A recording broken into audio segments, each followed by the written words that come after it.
Hi hi කොහොමද ඉතින් ඔයාලට?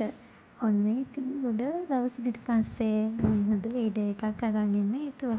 ඔයාලා දැනට මං දන්නවා ඇතිනේ මගේ කේක් පේජ් එක ගැන.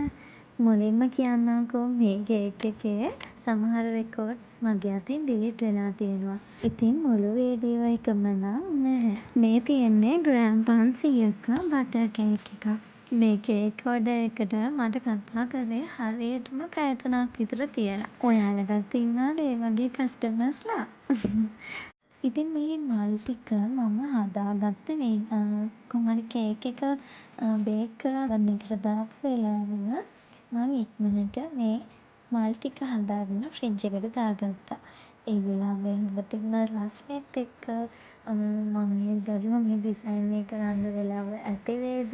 අනික මල් ටික හරියට හදාගන්න පුළුවන් වේද කියලා. කොහොම හරි එයාලගේ වාසනාවට මල් ටික හරියට මට කරගන්න ලැබුණා.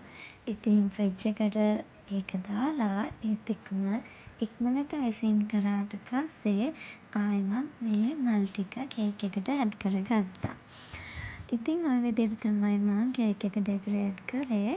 කොහොමද බලන්නකෝ ෆයිනල් ලුක් එක එන්නේ කියලා.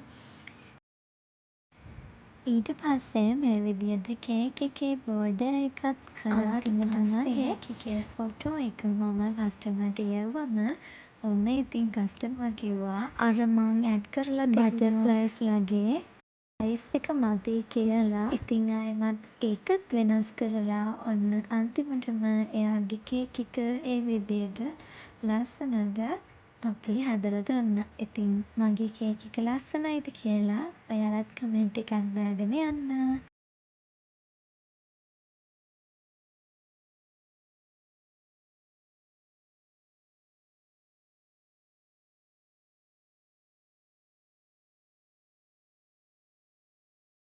එහෙනම් ආයෙමත් වීඩියෝ එකකින් ආයෙමත් හමු වෙමු. බයි.